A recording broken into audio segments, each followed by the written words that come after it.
The Wolves of Willoughby Chase by Joan Aiken, Chapter 8. Bonnie did not last long in the kitchen.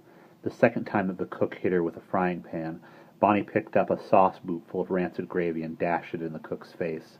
There was a fierce struggle, but the cook, one Mrs. Moleskin, a large, stout woman with a savage temper, at last thrust Bonnie into the broom cupboard and reported her to Mrs. Brisket.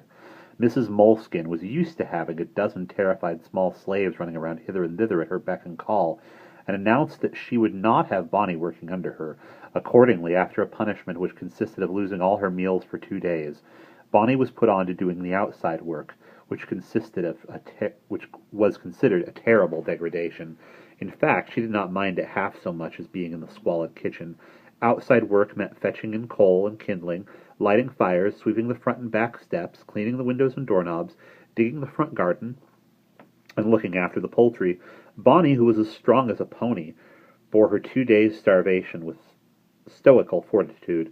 Twice Sylvia slipped her a piece of bread, but the second time she was caught by Alice, who snatched the bread and ate it herself, subsequently reporting the affair to Mrs. Brisket.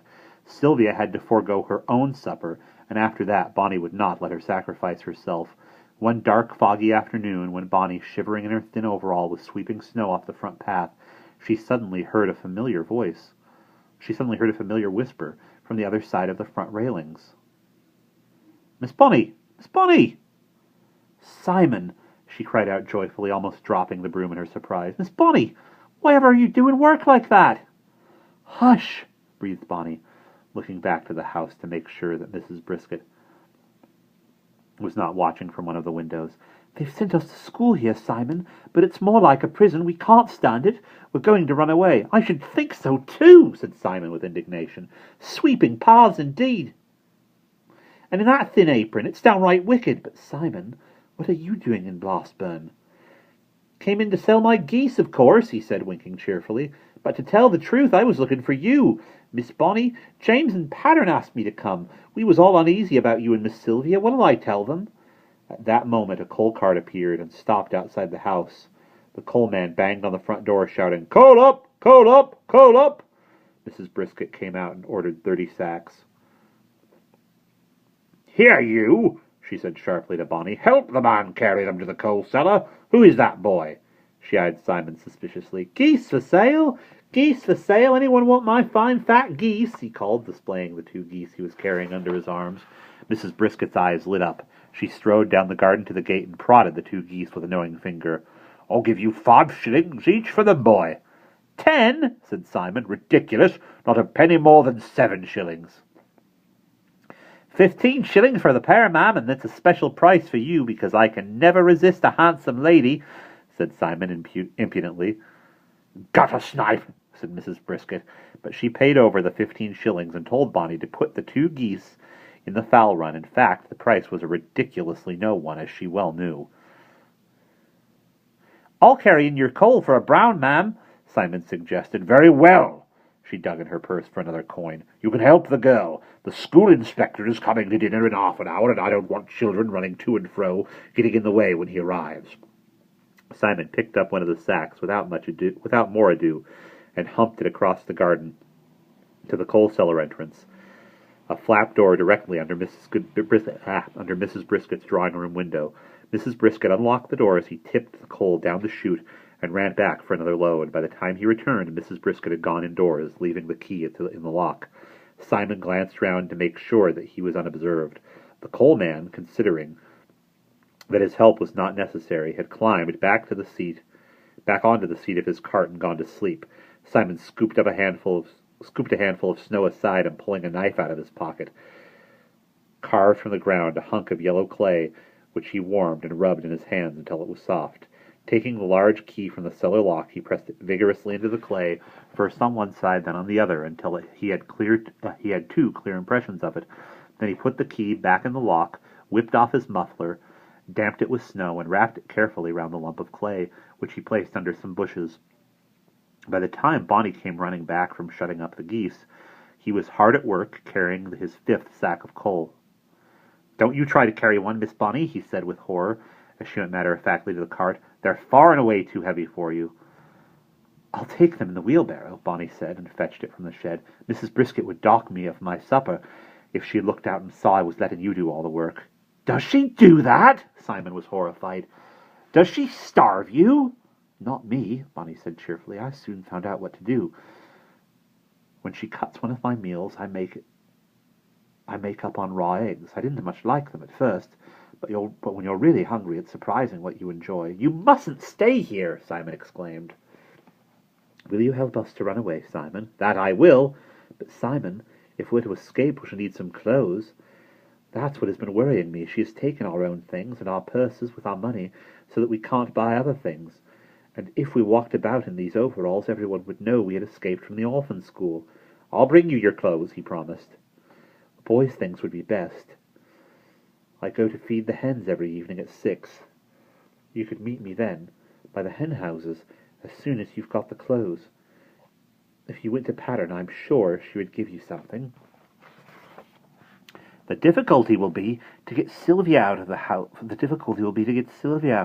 For she never has an excuse to come outside except in the morning, when she is hanging up washing, and it would be too dangerous then. Wait till next week, and I'll have a key made to get you out. Can you get into the coal cellar from inside? Bonnie nodded, all too easily. She locks us into it as punishment quite often. Then I will give you a key to the outside door, and you will only have to contrive to be locked in. Bonnie flung her arms round his neck. Simon, you are wonderful. Now I must fly back, or I shall be punished for loitering. Simon watched until she had run indoors.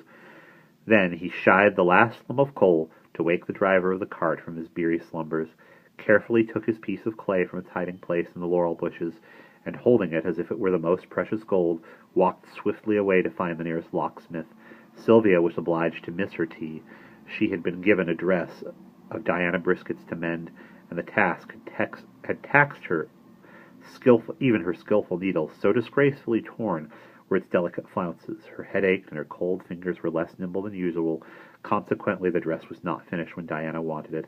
She flew into a passion, slapped Sylvia, and told her mother that number 28 was lazy and refused to work. In consequence, Sylvia had to stand at the back of the dining room with the other wrongdoers at tea time, while Bonnie burned with sympathetic fury. During sewing time after tea, Bonnie chose a moment when Mrs. Brisket was out of the room, crept round to Sylvia, and pressed something into her hand. Eat it quick before she comes back. Sylvia looked at what was in her hand and saw in amazement that it was a little cake, crisp and hot from the bakery. Where did you get it, Bonnie? It must be from Simon. I found 2 of them in the nesting boxes when I went to collect the eggs. If I'd known that horrid wretch Diana would make you miss your tea, I'd have saved mine for you, too. And she whispered to Sylvia the news of Simon's plan for them. Sylvia was pale already, but she became paler still with excitement. Escape! Oh, Bonnie, how wonderful! Here, you finish this cake. I think I'm too excited to eat it. And she coughed. No, you must eat it, Sylvia. You had no tea. I can't. My throat is sore. Where shall we go, Bonnie? Well, Bonnie whispered, frowning, we can't very well go back to Willoughby Chase, for they'd search for us there at once, and if James and Pattern tried to help us, they'd get into trouble. What do you say about trying to go to London and see Aunt Jane? Oh, Bonnie, yes, dearest Aunt Jane! How I long to know if she is all right. Sylvia spoke with such enthusiasm that she coughed again. But how shall we get there, Bonnie? It's such a long way, and we have no money for train tickets. I have thought of that. Very soon Simon will be driving his geese up to London for the Easter fair at Smithfield Market. Easter falls at the end of April this year, and he will want at least 2 months to get there. And we could go with him. Hush, whispered Bonnie, for at this moment the door opened and Mrs. Brisket re-entered the room. She cast her suspicious glance round the assembled children before beginning to read aloud from a volume of sermons, and they bent their heads and pretended to busy themselves over their work. Every night that week, when Bonnie went to feed the hens and collect the eggs, her pleasantest task of the day, she felt a tremor of excitement. Would the key and the clothes be there? But Tuesday, Wednesday, Thursday, and Friday evenings went by without her discovering anything unexpected in the hen house. On Saturday, there was another inspection by the education officer, this time in the morning. He had really come to invite Mrs. Brisket to dine with him next day, but she always seized the opportunity of showing him how well-behaved and biddable her pupils were, and she had them standing in rows for an hour before his arrival. The strain of this was too much for poor Sylvia. Drenched through every day with cold water in the icy, draughty laundry, she had taken a bad cold and was flushed, heavy-eyed, and feverish. Just as the inspector entered the room where she stood, she fainted quietly away. "That child, ma'am, is ill," said Mr. Friendship, pointing to her with his case. "Very likely it is all a pretense," exclaimed Mrs. Brisket, looking at Sylvia with dislike. On inspection, it was plain that Sylvia's illness was genuine enough, and Mrs. Brisket angrily directed two of the big girls to put her to bed in a small room on the ground floor where sick children were kept so that they should not give the infection to others. A basin of cold porridge was dumped in her room, and as she was much too ill to eat it, she would have fared badly had Bonnie not come to her aid. Bonnie, discovering at dinner time that Sylvia was missing, whispered to the friendly Emma to ask where she was. "Ill, in the little locker room." "Ill?" Bonnie turned pale. She had suspected for several days that Sylvia was ailing, though Sylvia had always stoutly denied it.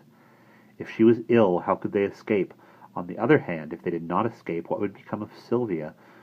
It was not impossible, Bonnie thought, that she might die of neglect and ill attention in this horrible place. With great daring, Bonnie took a chance when Mrs. Brisket was inspecting the dormitories upstairs and ran in to visit Sylvia, whom she found conscious but dreadfully weak, flushed and coughing. A cup of cold water stood by her bedside. "Here," whispered Bonnie. "Here, Sylvia. Swallow this down. It's not much, but at least it's nourishing and warm." And she pulled from her pocket an egg, only 5 minutes laid, tossed the water from the cup out of the window, and broke the egg into it, and beat it with her finger. "I'm sorry, Sylvia, that it's so disgusting, but it will do you good." Sylvia gazed with horror at the nauseous mess, but Bonnie's bright, pleading eyes compelled her to swallow it, and it slipped more easily than she had expected down her sore throat. Then, hearing Mrs. Brisket descending the upper stairs, Bonnie covered Sylvia as warmly as she could, gave her a quick hug, and dashed silently away. That evening, when Bonnie fed the hens and searched for eggs, she put her hand beneath one warm, protesting, feathery body and felt something hard and long among the eggs. A key! She pulled it out, and found attached to it a label which said in Pattern's printed script, "Tomorrow night at 10, and look under the straw bales." Bonnie ran to the bales of straw which are kept for the nesting boxes, and found behind them 2 warm suits of clothes, a boy's with breeches and a waistcoat, and a girl's with thick woolen skirt and petticoat.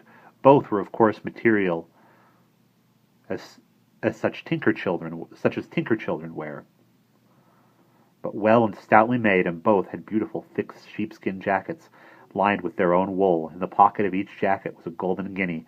Bonnie guessed that the boy's was for her and the girl's for Sylvia, for Sylvia could never be got to look like a boy. Oh, how clever and good Simon is!